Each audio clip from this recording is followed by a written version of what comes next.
Olá, concurseiro, concurseira, está no ar mais uma Prova Atualidades.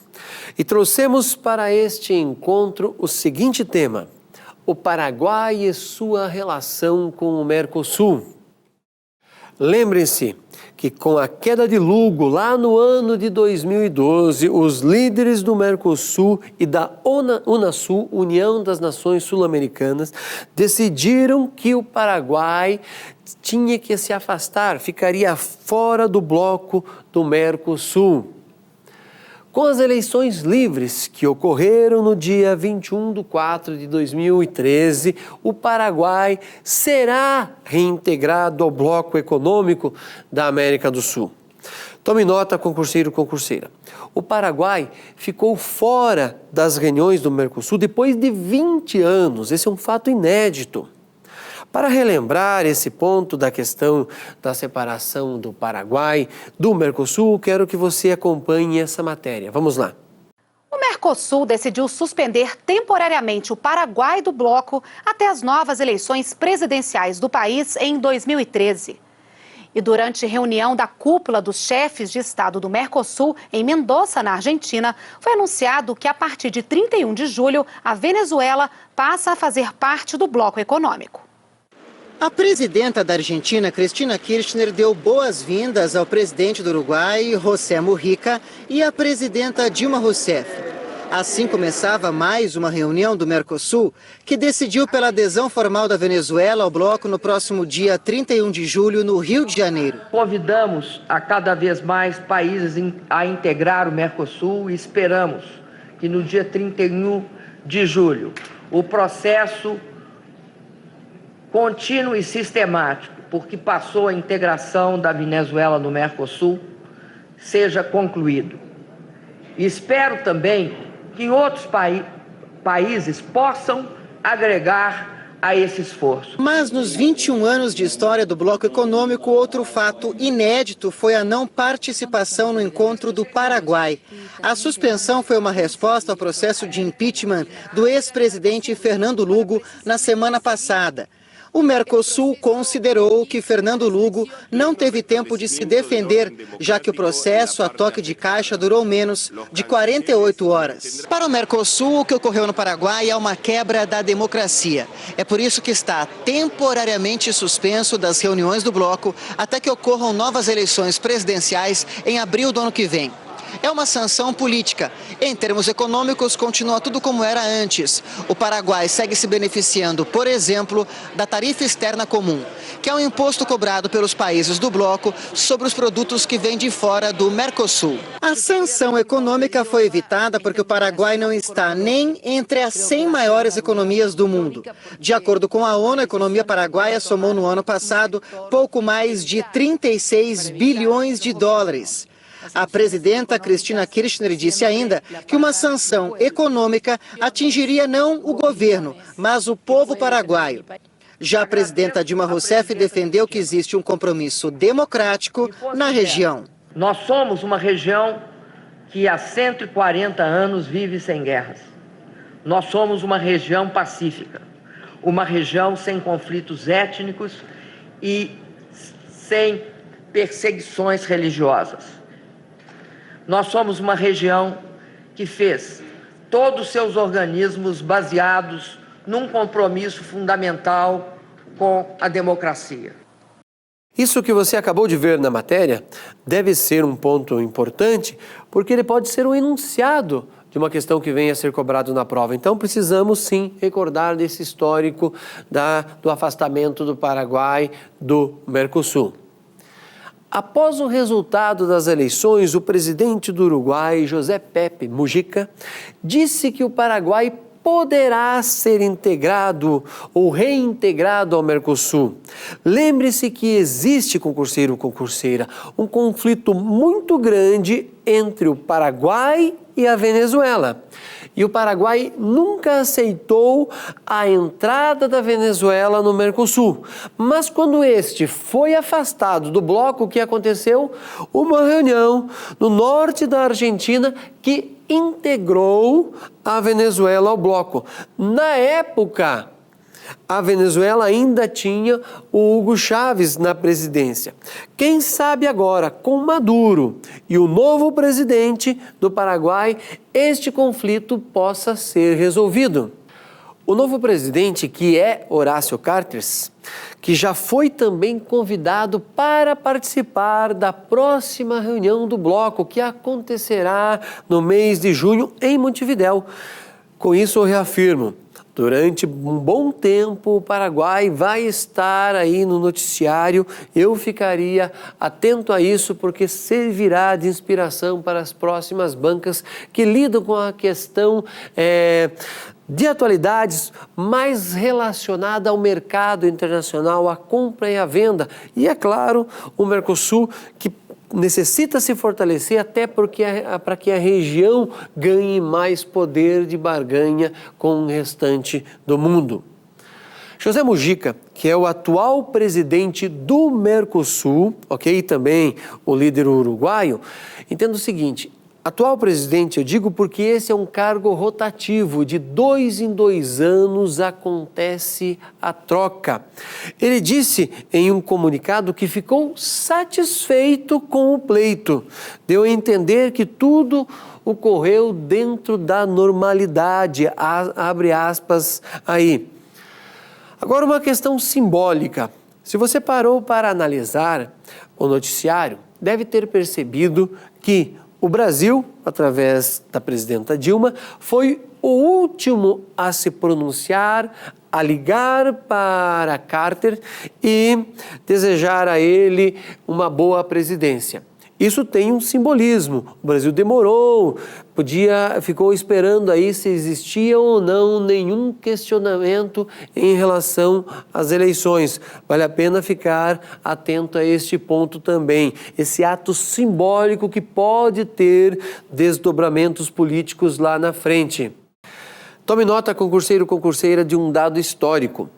A vitória de Horácio Cartes leva de volta ao poder o Partido Colorado, que esteve no poder, à frente do poder no Paraguai, dos anos de 48 até 2008, quando foi substituído por Lugo, que ficou por pouco tempo, até 2012. Mais um dado histórico. O Partido Colorado esteve no poder, então, por 61 anos ininterruptos. E desses 61, 35 anos foram sob a ditadura do general Alfredo Stroessner. Tudo isso, concurseiro, concurseira, gerou sérios problemas ao Paraguai. E se você notar no mapa, por exemplo, o Paraguai não tem uma saída para o Oceano Atlântico.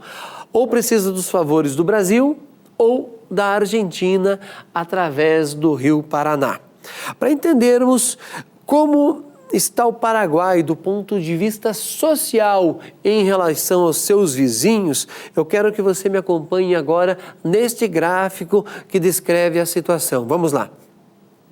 Primeiro o título, Imposto e a pobreza na América do Sul. Região aumentou tributos e reduziu números de pobreza.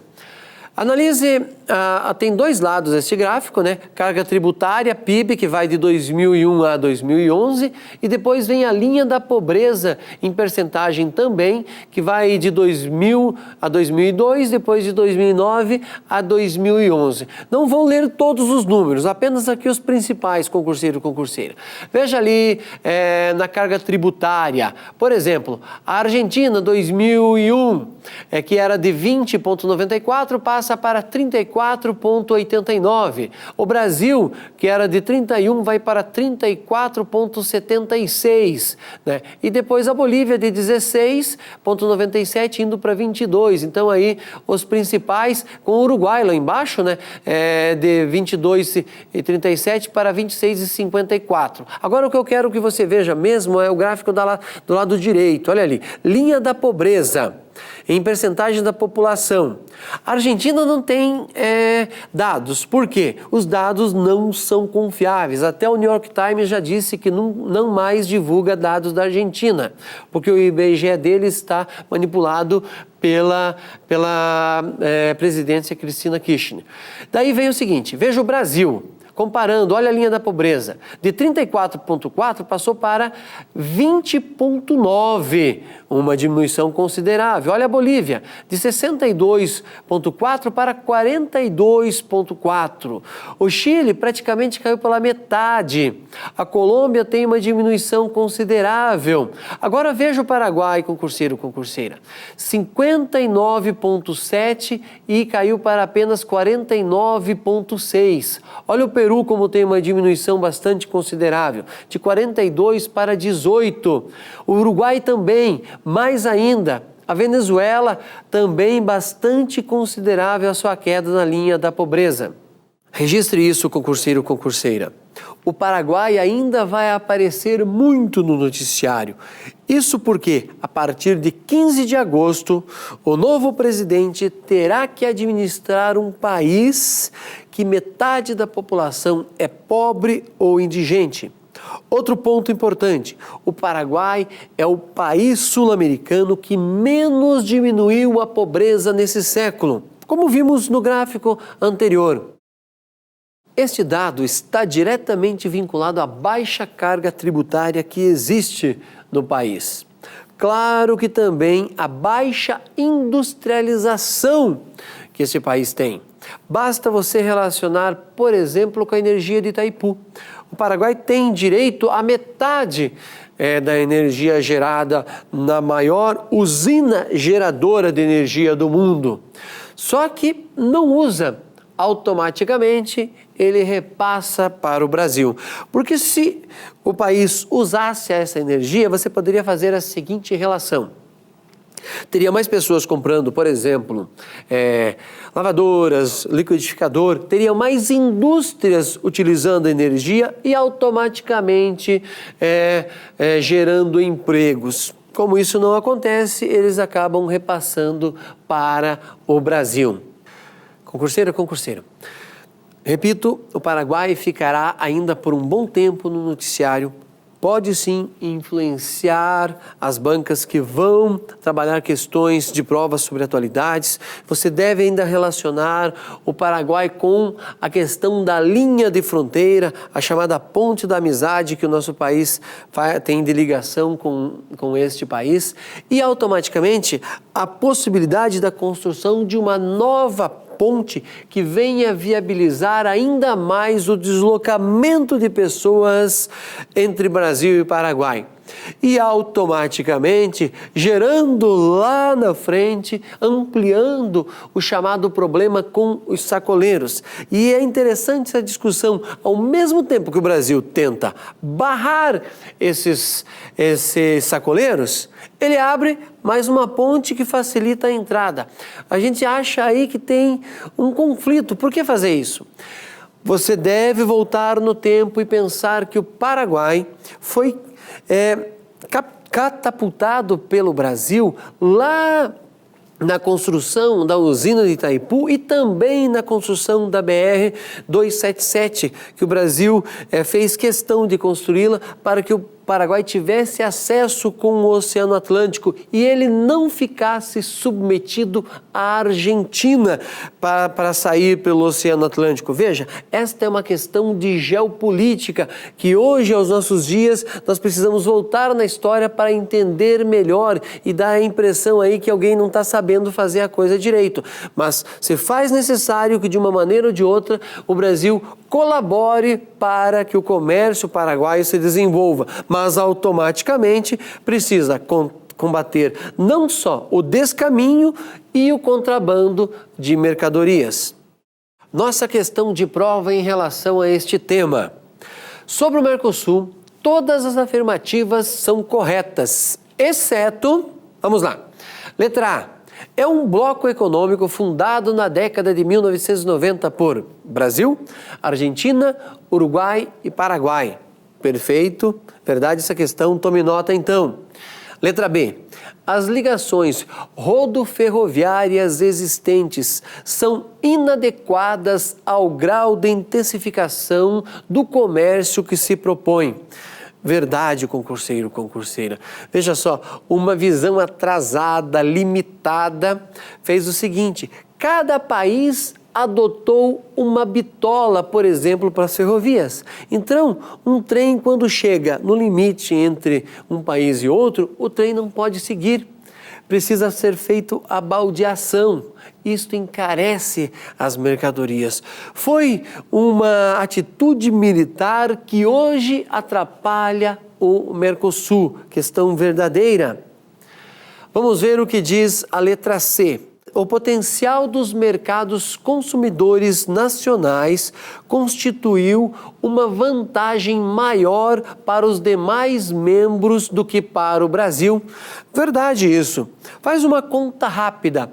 O número de população da Argentina, do Paraguai e do Uruguai, eles não chegam à metade da população brasileira. Isso significa um mercado consumidor muito pequeno. O Brasil consegue sim absorver tudo o que esses países produzem, mas o que nós produzimos é demais para eles consumirem, não só para o tamanho da população, como também para o potencial de consumo, a exemplo do Paraguai, que tem uma grande parcela abaixo da linha da pobreza.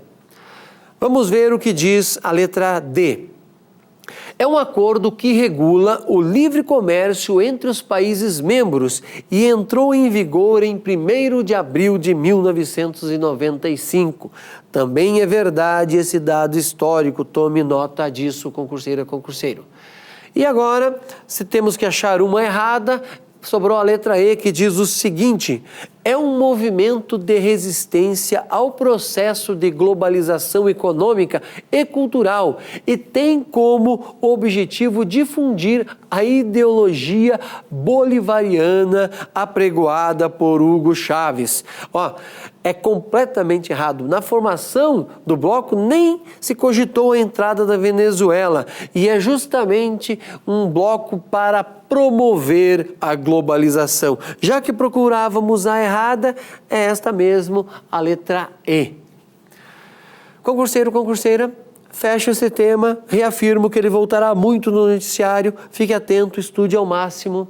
Desejo a você, então, bons estudos e uma ótima prova.